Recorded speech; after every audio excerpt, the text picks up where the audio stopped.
And Kip kind of have a better understanding now, and she kind of understands where Kip is coming from. You see, she agrees with Kip. We need to take the fight to the Vong. We don't need to just be sitting around or whatever we've been doing. Kip, you're right. So she's seeing Kip's point. Now, I don't know if this is a good thing. Again, it seems like the writers try to put Kip Durin in a bad light, but in this book, Jaina's thinking that too. Now, of course, Jaina took a, step to the dark side a little bit in the last novel, so maybe that's what they're hinting at. But either way, it does take on kind of a new relationship between the two. Now, it's not a romantic relationship, but it is a nice relationship. And like I said, I don't think he ever becomes her master in it, but he's actually kind of teaching her and coaching her through it because he's been through some rough times in his past himself, of course. Now, there is a great scene in this novel where he's mad at Jaina. Jaina does something. I can't remember exactly what she did, but it really makes Kip mad. So he's walking down the hallway toward Jaina, and any New Republic person that gets in his way, he is just force blowing them back. And they're just shoving that out of his way because he's going straight toward her. It's a nice little scene. Again, Kip is just someone who I think all people would be like if they had force powers. A decent person would probably be like Kip. They would get angry here and there, but probably in the end do the right thing. Meanwhile, in the Hapes cluster, they are becoming a safe haven for all refugees from the war, people who've lost their planet and have no place to go. Teniel Dejo from Courtship of Princess Leia, she is the queen right now. Still, she's the queen. She married Princess Soldier. It was going to be Leia, but she went out. The prince picked her, and she's been a great queen. She wants to help all these people. Now, they can't really help in the war anymore. As you recall, most of their fleet got wiped out in the Centerpoint Station debacle. So the next best thing is, well, at least we can house refugees and help them out that way. But the Hapes cluster gets attacked, and now they're under attack, and they need help. Well, Jagged Fail comes to the rescue and fends off the villains there. It's the Peace Brigade, a little bit of the Vong too, and he does it against the wishes of the Chiss. The Chiss Empire wants to stay out of this war. They don't want anything to do with the rest of the galaxy, and they strongly advise Jagged not to join. But Jagged joins in the fight too to defend everyone. And hey, Jaina happens to be there too, which is kind of the reason why I went in the first place. Yes, Jagged and Jaina, their relationship starts to form right here. Now, there's someone else I really wish Jaina would have gotten with, but I'll talk about that at the end of my review here. A lot of people love Jagged Fail, and of course, why not? He's the son of Baron Fail, one of many children of Baron Fail, but obviously the most popular, and they decided that he would be the perfect fit for Jaina. Now, I don't hate Jagged Fail. I like him. I think he's a good character. And yes, he would make a good fit with Jaina. I do think someone would be better, but Jagged Fail fits the bill. He's not your Jedi, that she would fall in love with. He's just a regular guy. Her mom fell in love with a regular guy, kind of a smuggler, but so I kind of see what they were doing here, and I do like that. That's fine. Now, Jaina's not ready to commit to Jagged, even though Jagged's kind of like, I'm kind of doing this for you. She's like, yeah, I'm kind of got a lot of stuff going on in my world right now, but thank you. What's going on in her world? Well, of course, we have Anakin's funeral, and they all go to Anakin's funeral. Now, remember, Jaina thinks that Jason is dead, which really confused me. Now, she can't feel her twin through the Force, probably because he's surrounded by Vong, and kind of like the Yalsalmari that blocks you out from the Force, I'd imagine.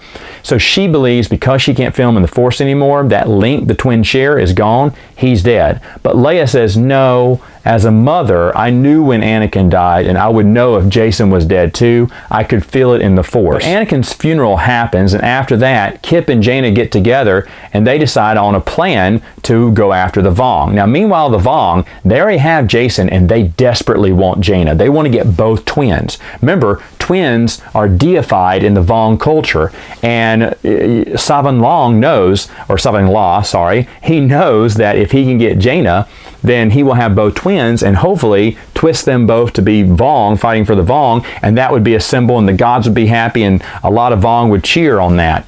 So they're really going hard after Jaina. Well, Jaina's going to take their religion and twist it right on them, because she takes the embodiment, or she kind of impersonates, I should say, the deity Yanharla of the Vong. And the Yanharla is the trickster who plays tricks and images. And she uses a lot of gimmicks to foil the Vong in different plans, and she pretends to be Yanharla, which is really aggravating to the Vong, because they know that, they know what she's doing. She's trying to undermine their faith. And a lot of people, like the shame ones who are already worshiping the Jedi, are pointing this going, see, the Jedi are the ones. They are part of our God structure, our religious structure. It's a really neat idea and a lot of fun too, and they play up the idea to go against the Vong.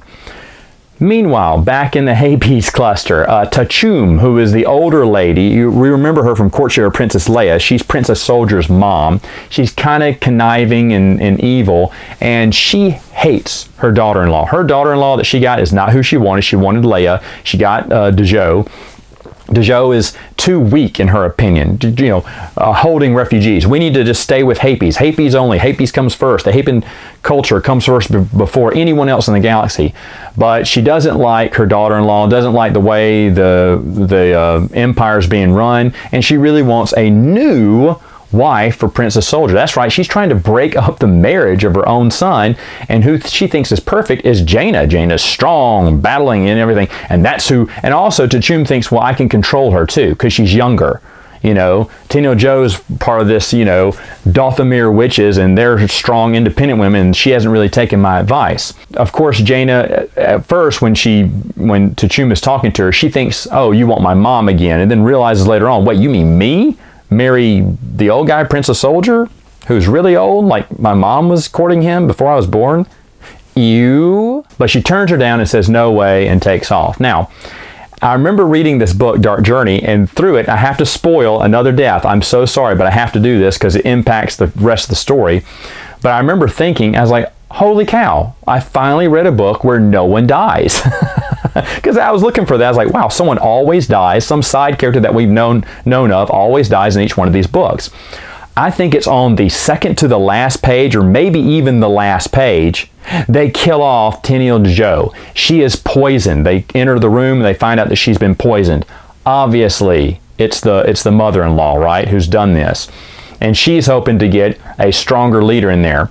Well, boy howdy, is she going to get one, because Tenel Ka will eventually step into her mother's role and reign as queen. And that is not what Tachum is going to be happy about. I don't know how to pronounce these names. I'm sure everyone's going to correct me in the videos, but I don't care. It's a great story. I love Dark Journey. Elaine Cunningham did a really good job. And fun fact, Elaine Cunningham also had another New Jedi Order story that she was supposed to do, but due to an illness, she wrote a lot of it. And when she couldn't make her deadline because of her illness, they went ahead and just cut her story and moved on to the next story, even though it's mentioned in another story. I can't remember which one, but the adventure's mentioned because it was almost written and was going to go. It was called Blood Oath.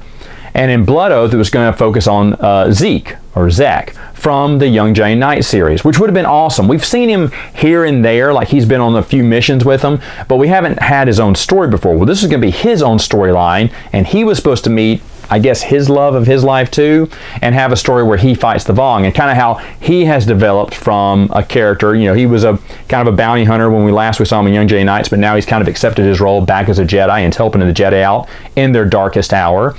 And that would have been very interesting. In fact, a few years ago, we tried to reach out to Elaine Cunningham to ask her if she had a copy of Blood Oath or had anything of her rough draft that she'd written. Unfortunately, folks, back then, everything was on those old floppy disk or zip drives, and that stuff got thrown away. And back in the day, no one thought it was going to be important, and no one thought anyone was going to care. So it was part of that old, era where you didn't really keep stuff. There wasn't a cloud to keep stuff in forever. And unfortunately, all those records are lost. So all we have is the idea of what the story was going to be. It's too bad, because I, for one, would have loved to have read Blood Oath, because I think Elaine Cunningham did a great job with Dark Journey. All right, folks, that's all I have for you today. See you next time with another video.